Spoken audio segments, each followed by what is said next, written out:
All right, let's just jump right in. We have all been in this exact situation. You're on a really important call, maybe you're walking from your house out to your car, and poof, the call just drops. That little switch from your Wi-Fi to the cellular network, we totally take it for granted. But under the hood, it is an incredibly complex, high-stakes dance. So today, we're going to pull back the curtain and break down exactly how that handover is supposed to work, and, maybe more importantly, why it so often fails. And this really gets to the heart of it, doesn't it? When this invisible handover goes off without a hitch, you don't even have a clue it's happening. But when it fails, man, is it frustrating. That dropped call, though, it's not just some random bit of bad luck. It's actually a failure in a very precise sequence of technical events. So let's get into what that sequence looks like. So your phone basically has two different pathways, two different runways for making a voice call. On one hand, you've got VoLTE, which is voice over LTE. That uses the dedicated, high-quality channels of the 4G mobile network. And then you have VoWiFi, voice over Wi-Fi, which is pretty clever. It routes your call through a secure, encrypted tunnel over pretty much any Wi-Fi connection you can find. So two very different paths, but they're both trying to get to the same place. And that place is the IMS core. You can think of this as the brain of the whole operation. It's kind of like an air traffic controller for your call. It honestly doesn't care if the plane, which is your call, is using the cellular runway or the Wi-Fi runway. Its only job is to manage that flight, keep it on course, and make sure everything is seamless. Okay, but here's where it gets really interesting, and this is how most networks are set up in the real world. A lot of operators use what's called a single registration model. What that means is your phone is only actively registered on either Wi-Fi or cellular for a call, not both at the same time. This single choice, this one constraint, is the key reason why these handovers can be so difficult. It forces the phone into a situation where it has to completely tear down the old connection before it can build a new one. And as we're about to see, the direction of that switch changes everything. So let's start with the easy one, the more reliable direction, moving from the cellular network over to Wi-Fi. This is you walking in your house while you're still on a call. This way is so much more stable, and you're about to see exactly why. The whole process here is very orderly, very methodical. First, while your VoLTE call is humming along just fine on that stable LTE connection, your phone connects to Wi-Fi and it builds that secure tunnel. Then, it registers with the IMS core using that new Wi-Fi path. Meanwhile, the Packet Data Network Gateway, or PGW, which is the anchor point, makes sure your phone's IP address stays exactly the same, which is absolutely critical. Next, a special command, a SIP re-invite, is sent to tell a network, hey, move the call's audio over to this new Wi-Fi path. And only when all of that is done and confirmed, then the phone lets go of the old LTE connection. So you see the key here, right? It's all about the safety net. The entire time the phone is building and checking this new Wi-Fi path, the original LTE connection is still strong, still holding the call perfectly.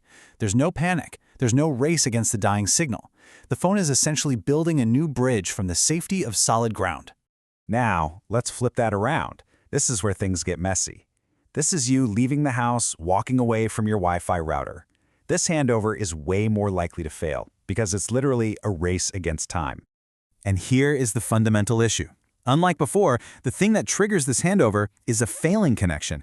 The Wi-Fi signal is getting weaker, packets are dropping, and in that chaos, your phone has to scramble to build a brand new LTE connection before that Wi-Fi call completely dies. It's trying to build a new bridge while the old one is literally crumbling away. This just lays it all out perfectly. The move from LTE to Wi-Fi, that's a planned, calm maneuver from a stable position. It's got that safety net.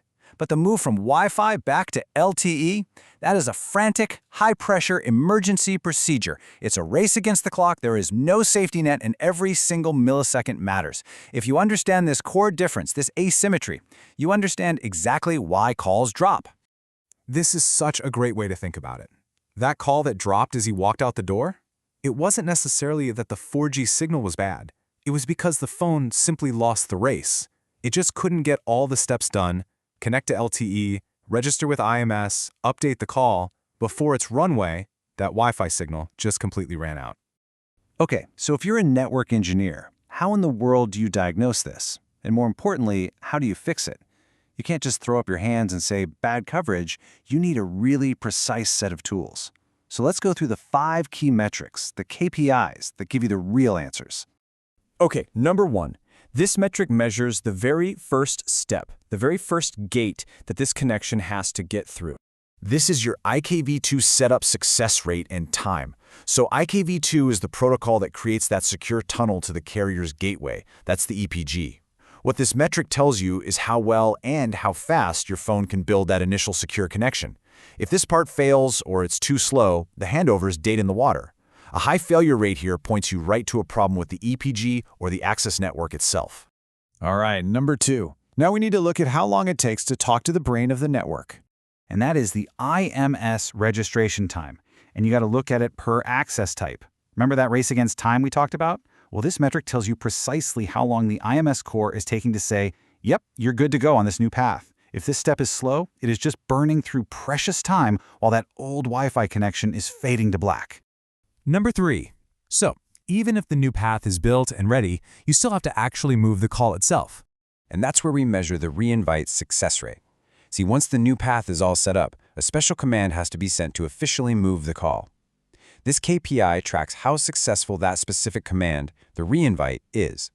If this rate is low, it tells you the problem is at the IMS session layer. The network is ready to go, but the call itself is just not getting the memo to move. Okay, our 4th metric. This one is all about making sure the switch is actually seamless. And this is the IP continuity success rate. This is so important. It confirms that the PGW, that anchor point in the network, kept the phone's IP address the same during the switch. If this fails, it isn't really a handover anymore. It's more like a stop and restart of the whole data session, and that's almost guaranteed to kill your call. And finally, number 5. This is the big one, the metric that brings it all together. This is the end-to-end handover success rate.